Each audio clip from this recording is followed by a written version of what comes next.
Ini rahasianya untuk tanaman terong saya berbuah lebat dengan ukuran yang jumbo-jumbo. Ya. Ini rahasianya. Saya memakai pupuk plant katalis. Nah, ini dia. Nah, kita sering pakai pupuk ini. Ini andalan bagi saya selaku petani. Sahabat tani, mohon sebelumnya subscribe channelnya, klik loncengnya, like videonya, dan share. Terima kasih.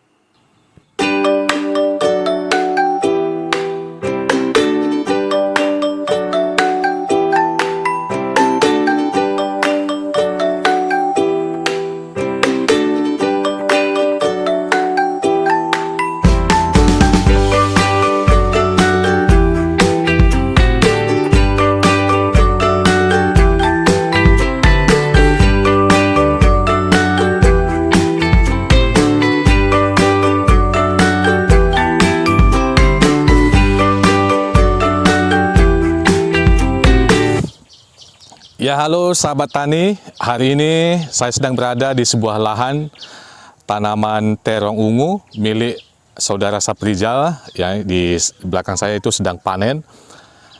Nah, beliau ini memanfaatkan lahan pekarangan dengan tanaman terong sebanyak 1000 tanaman. Nah, kita lihat bagaimana pertumbuhan terong ini sangat bagus ya, dengan perawatan yang maksimal. Nah, sekarang beliau ada di samping saya. Halo, selamat pagi Pak Saprijal. Selamat pagi Pak. Gimana kabar Pak? Sehat, alhamdulillah sehat. Oh, keren. Ini saya lihat memang terongnya luar biasa ya. Dan hari ini memang waktunya panen ya. Ya, panen. Kita hari ini panen yang ke-16 kali. Oh, 16 kali. Iya. Berarti usia tanaman sudah berapa lama Pak? Sekitar 90 hari tanam. 3 bulan yang lewat kita tanam tanaman ini terong. Oh, keren. Nah, tanaman ini terong ungu sudah ditanam sekitar 3 bulan yang lalu. Berarti sekarang sudah panen berapa kali Pak? Ke-16 kali. 16 kali. Nah, jumlah tanam luas tanah ini berapa luas? Kalau luas keseluruhannya ini 20 kali 50, kurang lebihnya seperti itu. Tapi kalau yang untuk ditanam budidaya terong ini sekitar ukurannya kurang lebih 8 meter kali 50 ke belakang. Oh. Dengan volume bibit tanamannya ini sekitar 1000 batang yang kita tanam. Nah, berarti Pak, ini sekarang kan sudah panen ya ke-15 ya? Ke-16 kali panen hari ini. Ini untuk hari ini 16 kali panen. Nah, kira-kira Pak, untuk panen itu rata-rata berapa kilo per panen? Itu kalau kita rata-ratakan sekarang sekitar 80 kilo sekali panen. Kita panen seminggu 2 kali. Itu hari Selasa dengan hari Sabtu. Kenapa? Ya, itu berarti seperti itu Pak ya. Terus Pak, sekali panen dia ada berapa kilo? Kalau sekali panen dia itu 80 kilo. Setiap hari Selasa dengan Sabtu itu 80 kilo hari Selasa. Hari Sabtunya pun 80 kilo. Nito bersihnya. Berarti setiap panen 80 kilo. Alhamdulillah 80 kilo. Harga jual ke pengepul berapa Pak? Kalau kita sekarang ini kalau untuk terong, alhamdulillah harganya selalu standar di harga 5.000 per kilo. 5.000 per kilo. Itu langsung ke pengepul. Ke pengepul. Pengepul ya. Tidak langsung ke konsumen ya. Tidak. Kalau kita ke konsumen karena kita udah sering ngapakan ke pengepul, tetap dengan harga 5.000. Tetap harga 5.000. Kita setarakan dengan pengepul. Oh gitu ya. Jadi Pak, ini dengan jumlah tanaman 1000 ya, 1000 tanaman. Per panen itu 80 kilo ya, 80 sekali kilo. panen 80 kilo. Nah, terus panen 2 kali dalam seminggu. Seminggu. Berarti sekali panen 80 kilo kali 5.000, 400.000. Kurang lebih seperti itu Pak. Ya, kurang lebih 400.000 sahabat tani ya. Jadi dengan lahan luas berapa tadi Pak? Kalau yang kita tanamkan terong ini 8 kali 50, tapi kalau keseluruhan lahan saya itu 20 kali 50 Pak.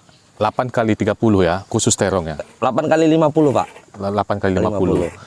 Nah, dengan luas lahan 8 kali 50 itu bisa ditanami tanaman terong sebanyak 1000 pokok. Nah, dengan 1000 pokok itu bisa menghasilkan lebih kurang 80 kilo per panen. Nah, sementara untuk panen itu bisa 2 kali dalam seminggu. Berarti kalau dirata-ratakan itu dalam per panen bisa menghasilkan 80 kilo kali 5.000 lebih kurang 400.000. Jadi Pak Saprijal bisa menghasilkan 800.000 satu minggu.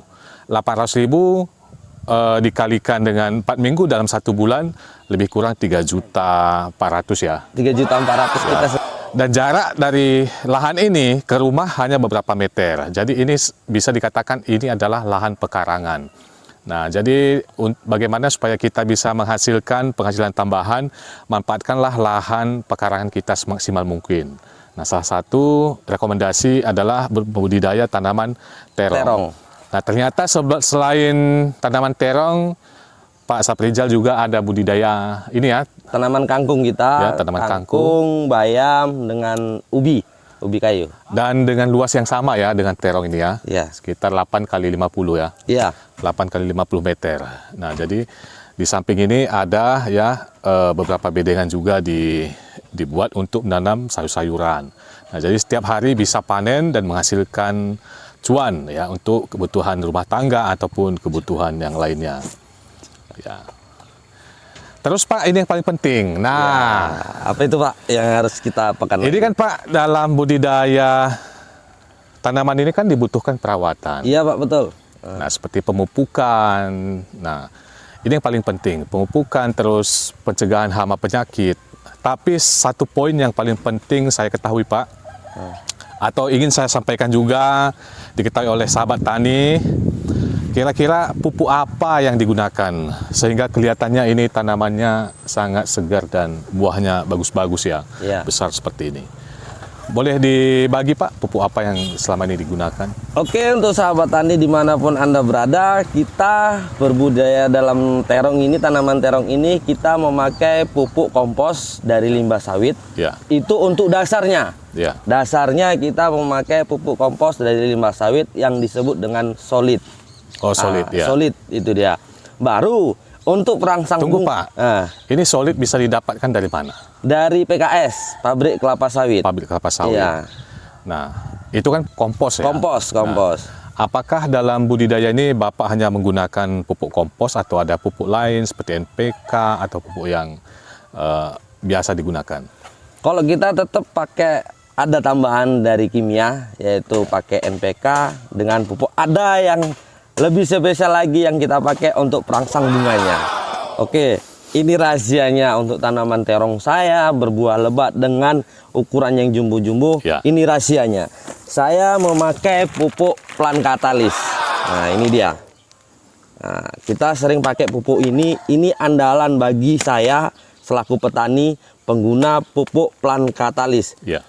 Hasilnya untuk di tanaman itu hijau, buahnya besar-besar. Dan untuk perangsang buah paling bagus, dia menimbulkan banyak bunga. Bunga ya. Nah, bunganya banyak ini Pak. Jadi kan semakin banyak bunga kan semakin banyak buah. Pak, Produksi. ya? Nah, Kalau nggak ada bunga nggak ada buahnya kan? nggak ada buah, nggak ada produksi. Itu dia. Jadi ternyata pupuk Plant Catalyst ini menurut Bapak itu sangat bagus ya? Sangat bagus. Saya sudah memakai ini 5 tahun ke belakang. Dari 2018 saya sudah pakai ini. Sudah pakai ya? Nah, dengan konsumsi pupuk ini. Cuman karena ini pupuk ini bagus, jadi saya memakainya hanya sedikit. Nah, Ya. saya takut kalau kita pakai banyak, takut overdosis di Ya. tanaman karena dia perangsang. Itu dia. Berarti samalah seperti vitamin obat pada manusia ya? Iya, itu Kalau misalnya dia. kita makan terlalu berlebihan juga nggak bagus. Nggak ya? bagus. Itu Jadi dia. mau nggak mau ya harus tepat dosis sahabat tani. Ya. Itu dia. Nah, kalau tepat dosis maka tanaman juga menjadi sehat. Bahkan saya lihat ini Pak nggak ada ini hama atau penyakit. Hama lah nggak ada sama sekali. Bahkan daunnya bersih ya, bersih hijau. Kira-kira bagaimana cara Bapak melakukan pemupukan Plant Catalyst Oke. 2006? Oke, kalau kita pakai Plant Catalyst ini, inilah kita kan lagi panen nih. Ya. Siap panen, setelah panen nanti sore kita pupukkan ini. Kita semprot. Oh, Dengan dosisnya itu takarannya cuma 2 sendok makan dengan 15 liter air. dengan 15 liter air, Iya, satu tangki. satu kalau tangki. semprot ya. Dengan satu sprayer dia 2 sendok makan, takarannya 15 liter air. Kita semprotkan ini semua. Tapi di waktu sore. Waktu sore ya. Iya. Ya selesai panen, ini kan pagi Pak. Ya, Berarti nanti sore disemprot. disemprot dengan Plant Catalyst. Ya, Itu tujuannya apa Pak? Kenapa harus sore hari? Karena kalau di sore hari kita pupuk ini Pak dengan pupuk pelan katalis ya kan, itu kan hama datang tuh sore, Ya. ya kan. Ini ada pewangi seperti pewangi parfum gitu untuk yang mengusir hama. Iya, iya, iya. Itulah kelebihan pupuk pelan katalis ini. Nah, dengan adanya harum dia, ya kan, jadi hama itu tidak mau hinggap ke tanaman kita Pak. Nah, itu dia. Makanya saya aplikasikan kalau nggak sore hari, di pagi hari itu dia dengan pupuk pelan katalis ini. Iya. Itu. Berarti ternyata pupuk pelekatalis ini sangat dianjurkan Pak ya. Terus bagaimana kira-kira saran atau rekomendasi Bapak terhadap sahabat tani yang melihat kita sedang ada di sini? Untuk sahabat tani dimanapun Anda berada, saya merekomendasikan pupuk pelan katalis ini sangat bagus. Cuman kalau untuk sekarang di kios-kios ini susah kita dapatkan. Kita harus online dengan distributornya. Jadi untuk para sahabat tani, untuk mencari ini nanti kita kasih distributornya khusus untuk para sahabat tani. Karena pupuk ini sangat bagus untuk perangsang bunga, perangsang daun, pengusir hama, ya kan. Kalau untuk pengendalian hamanya jangan pakai ini. Kalau untuk mengusir bisa pakai ini. Pencegahan ya? Pencegahan. Ya, khusus untuk pencegahan. Kenapa saya anjurkan setelah panen kita pupuk dengan pelan katalis atau kita semprot, itulah untuk menunjang pertumbuhan bunganya. Ini dia, ini sahabat tani tengok. Setiap dahan, setiap ranting keluar bunga untuk buah selanjutnya nanti. Makanya saya mengaplikasikan setelah panen kita pupuk. Setelah kita panen ini udah besar, ini akan menimbulkan bunga baru. Ini tengok. Setiap ranting, setiap dahan keluar bunganya. Inilah akibat kita memakai pelan katalis. Para sahabat tani dimanapun Anda berada, ini pupuk CNN ini atau pelan katalis ini bisa dipesan dengan Pak Penatar Channel. Ya. Natar Channel. Natar Channel itu dia. Bisa hubungi beliau. Siap. Beliau standby 24 jam handphonenya, WA-nya ada kan gitu. Ya. Itu dia. Ya demikianlah apa yang sudah kita lihat, apa yang sudah kita perhatikan, apa yang sudah dilakukan oleh Bapak Saprijal dalam memanfaatkan lahan pekarangan untuk budidaya tanaman sayur-sayuran. Nah, salah satunya adalah terong ungu. Dengan mengandalkan pupuk pelan katalis, salah satunya sebagai sumber nutrisi bagi tanaman untuk mencegah hama dan penyakit, bahkan juga untuk meningkatkan produksinya. Demikian sahabat tani, sampai jumpa.